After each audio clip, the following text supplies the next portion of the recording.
Արամ ու իսկ մենակ մեր աժեմ, միշտ տենց լարված վիճակ։ Վարուժ, հետի ոնց որ գետնի տակից հելնող բացասական էներգիան է, Վարուժ, էներգիան։ Արամ ու ինչ է էներգիա։ Ինչ նկատի ունես։ Ոնց, Վարուժ, դու չգիտես։ Ազգային ժողովի տեղը գերեզմանոց է եղել։ Այդ սա քանդելն ու ազգային ժողովն է սարքել։ Արամ մի րոպե, ինձ դու մի բան խառնում ես։ Դու երևի նկատի ունես 11-րդ դարի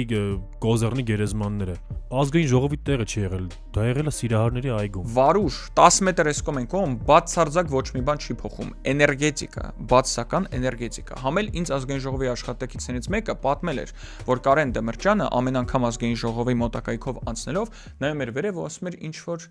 շատ են ագրավները։ Իսկ կարող է դու գործդ փոխես, թուղթոգիր քանդես։